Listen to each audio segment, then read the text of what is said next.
This isn't another phone detox video. This is about how to change your relationship with your phone and embrace the boredom.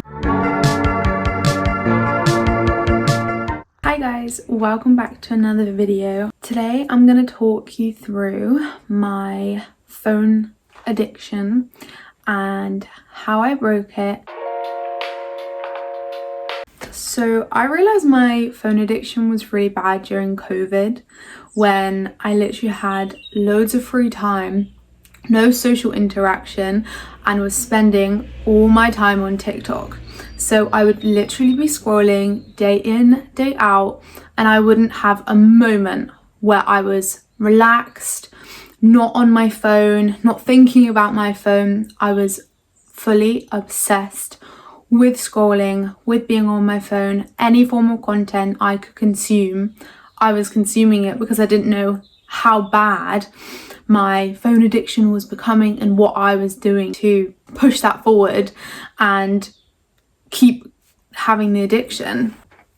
During that time, I had just learnt to live with having constant stimulation, constant noise, constant things going into my brain, and I think I didn't realize the effects this was having on me. So that's what really pushed me to get more boundaries and more structures in place where I wouldn't be wanting to scroll and I wouldn't want to be on my phone.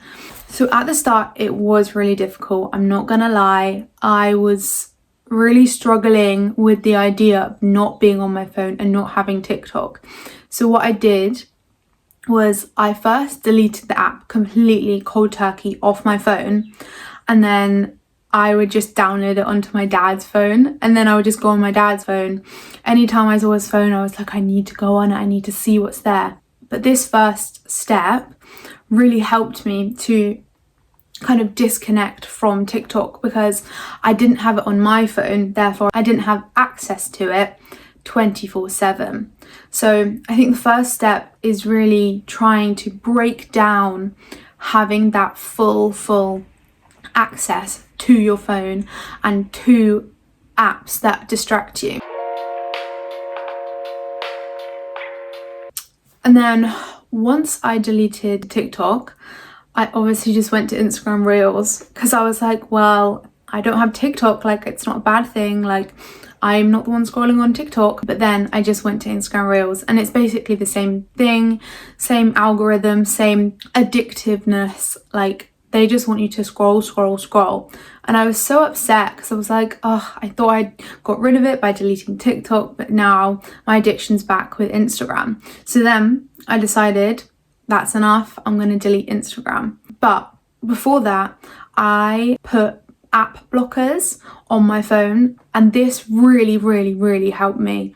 I think by having that limited time frame when you actually can go on the app decreases the need for the app, it decreases why you want to reach for it.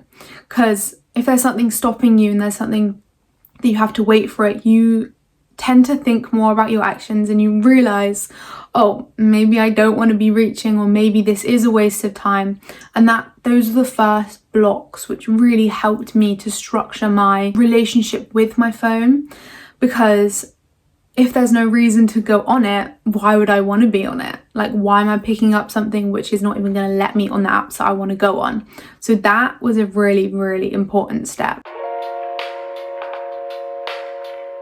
Obviously, at first, it was really uncomfortable. Like, it wasn't nice not having something to go on, because I taught my brain that that's where you get all your happiness from, that's where you see people and you learn things from. And I think I couldn't really understand why that was such a big thing. I was like, I need to go on Instagram, I need to go on TikTok, all these things, like I'm missing out on so much stuff.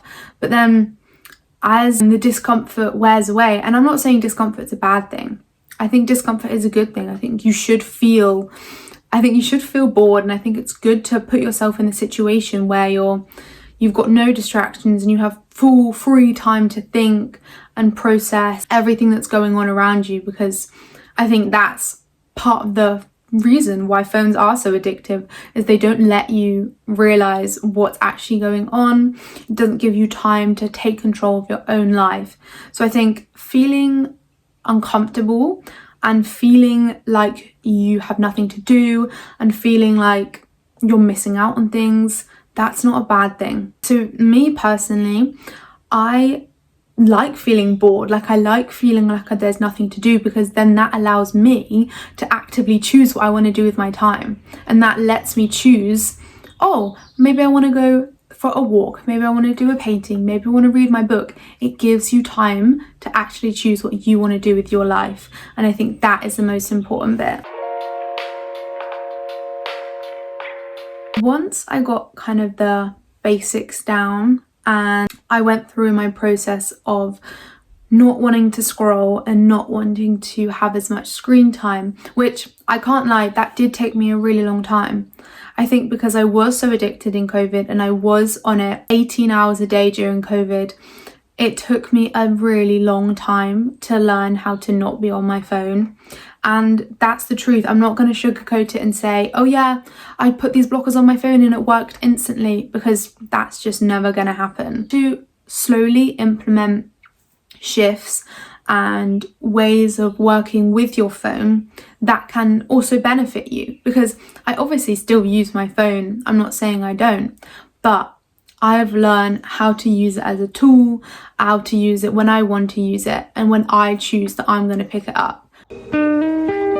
One of my biggest tips and shifts is not having my phone as an alarm, because having my phone in my room when I was going to bed, when I was waking up, made me want to go on it more and made me reach for it. So every single time I was setting an alarm on my phone, I was like, oh, I'll just check it for 5 minutes. And then 5 minutes goes by and it's like, well, I might as well just watch this whole video, and then 30 minutes go by, and then you check the time and it's 12:30, 1, and you realise that you're prioritising a silly video and not your actual sleep.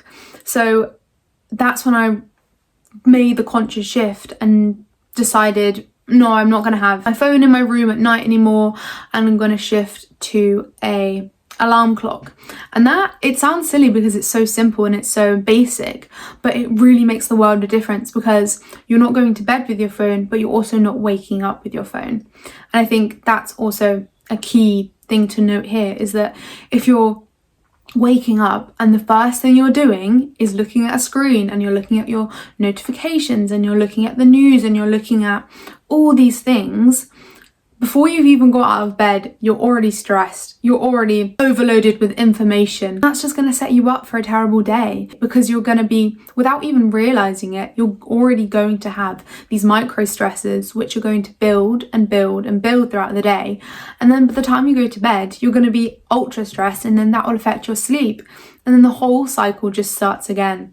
So I think not having your phone in your bedroom, by your bed, anywhere near where you sleep and where you wake up, is a crucial thing that has changed and impacted my life amazingly. Like, I have noticed such a shift in my sleep. I'm reading so much more, because what am I going to do? I'm going to have lie there. I'm going to be like, the only thing I can reach for is my book. So I find in the morning I reach for my book, in the night I reach for my book, and it's so easy to implement the steps that you want to do and achieve the goals that you set. So say one of your goals is, I want to do 5 minutes of journaling in the morning and at night. Well, if you have your phone there, you're gonna be like, well, it's much more difficult to pick up a pen and notepad and write it down and think of your thoughts and put them on the paper, than if your phone is right there and you can just pick up your phone and you'll be instantly stimulated. I think having some goals and some things that you want to implement and you want to put in place to not kind of replace the phone, but to put things in place that you actually want to achieve.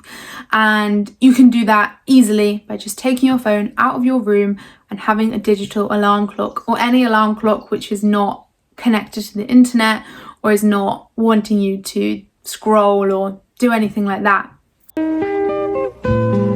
My next shift that I took was along the same lines of not having my phone with me, but it was walking. But walking without having anything playing. So you're just experiencing the sounds around you, you're experiencing the nature, and you're not distracted by music or podcasts and all this noise. It fully gives you time to think, and it gives you time to really truly relax. By not needing this constant stimulation, you're teaching your brain how to think again, and you're teaching your brain that it's okay to be silent, it's okay to allow thought processes to go through your brain and turn into something which you might not have had the time for before. I always find that when I'm on a walk without any headphones, without any distractions, I really de-stress and I think about the things that are potentially stressing me out, and I have time to process it. So I can think it through and I can think, oh, maybe I should do this instead, I can plan this, and then when I get home I'm feeling 10 times better because I've thought of an actual way to deal with my stress and deal with my emotions, and I can write this down, I can plan it out, and I think it's really benefited me just to experience the world like we should, but also having that time and going on these long walks where you can truly reconnect with how you're feeling. Because I think when you put music, where you put podcasts, you're just creating more distractions and you're just keeping your brain constantly wired, and you're never going to have time to think about how you actually feel and the things going on in your life. Obviously some people do, but I think having no distractions, having a clear focus on what's going on or thinking about things you want to pursue, I think that is such a fun thing. I think it can be really fun to go on a walk and have so many ideas. By the time you get home, you're going to reinvent your whole life because you've thought of so many fun ways that you can adapt your life and change. And well, I know that with me, I have so many ideas that come to me during these walks, and I can just change so much about what I want to do and think about new ways of doing things. And it's just, honestly, I highly recommend just once going to the shops, going on a walk, doing something without any form of stimulation, and you will learn how to think again, and you will learn how to live without your phone, without distractions, and without wanting that constant stimulation on your brain. So another shift I made was replacing screen time with things that actually bring me joy and things that I actually want to do. So if you're watching this right now, write down 5 things that you've always wanted to do, things you want to learn, things you want to read, languages you want to learn. It can be anything. And realize that if you quit 2 hours of phone time a day, you can put those 2 hours to learning a new thing, reading a new book, anything like that. I think that has been really important for me, is having something that you can not really replace screens with, but having something which you can still fill your time with. Because I find if you don't put things in place, you're just going to go back to the phone and you're just going to feel let down and like you've got nothing you want to do. But if you actually put in the plan, and if you actually buy the book or buy the paints or buy anything you want to do, you can shift your attention from your phone to actual things you want to learn and things you want to do. So I have a Pinterest board where I put like loads of things I want to do, loads of crafts, places I want to go, books I want to read, and I highly recommend just having a list of things that you could do which don't involve your phone. So for me, one of the number one things I do instead of going on my phone is reading.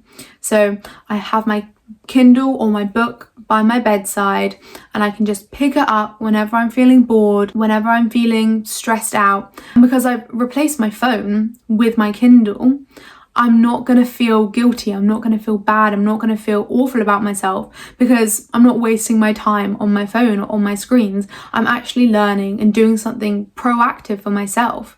So that has really been a big benefit in my life, and I think if you don't like reading, pick something else. Pick something like a language you want to learn or a musical instrument you want to learn. Just pick one tiny little thing that you want to get better at, and you can really put in the time and put in the practice, and that's what you fill your time with.